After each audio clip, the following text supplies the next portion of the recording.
वो बेटियां ही होती हैं साहब, जो एक घर की नहीं दो दो घर की किस्मत होती है।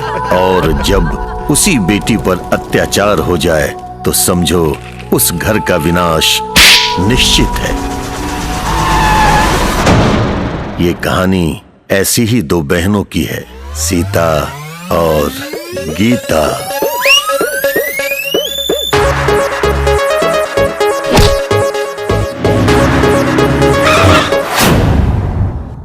दिन दहाड़े लड़की से छेड़खानी करता है वो होखे वाला दरोगा आकाश सिंह के सामने।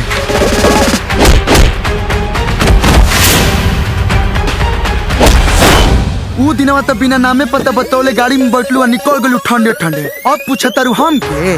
अच्छा तू बाड़ा चिन्हत नहीं का ना। तोरा जैसन सरफिरी घमंडी से कोनो पागले होई जे प्यार करी। अरे बुद्धू ई हमार दीदी है, सीता दीदी। हे रानी महंगाई खानी बढ़तारू, शेयर मार्केट खानी चढ़तारू। बारू सावर ना गोर बारू मीडियम में बारू सावर का बनू। जब से तोहरा से मिलल बानी हमारा नजरी के सोझा वस्तु ही तू लौकते बारू। स्टेडियम में हेला गहिलू तू दिल के ये स्टेडियम में। हम इनका से पूछत रही कि अचानक शहर आवे के प्लान कैसे बन गई। इनका घर से भगा दिहल गइल बा। भगावल गइल बा। भगवान हमके कुरूप बनौले बा। बेवकूफ ना, देवी जैसन हमार दीदी, देवता जैसन मिली है हमार जीजाजी। सुंदरता तो हमारा खातिर वैसे ही हवे जैसे कोई बहुत अमीर घर में पैदा भइल लोग है और धीरे धीरे गरीब हो जाला। वाह। सुख में दुख में जिंदगी के आखिरी सांस तक हम दोनों के एक दूसरा के साथ निभावे के बा। ये का करत आड़ू दुल्हन? तू ये घर में राज के रायल बाड़ू राज। आई जन तू हंसत आड़ू ना, ये मुस्कान ऐसा ही बरकरार रखिए। संग बाड़ा बलम मिले दिल के अलम, तो के हर पल निहारत नयनवा रहे।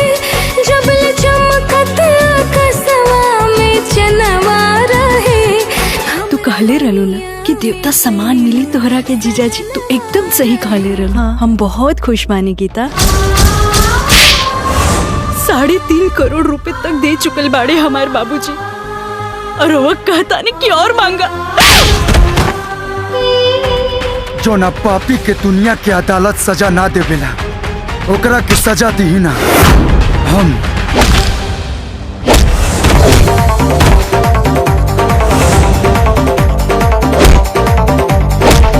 बाखिलल जवानी ताजा हल्का मत बुझिया राजा।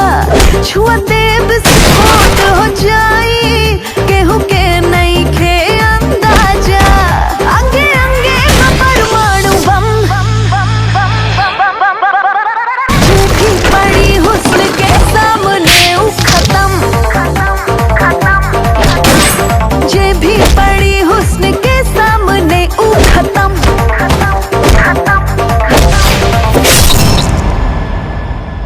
जे आग लगावेला कभी कभी वही आग में वो खुद जल के भस्म हो जाए।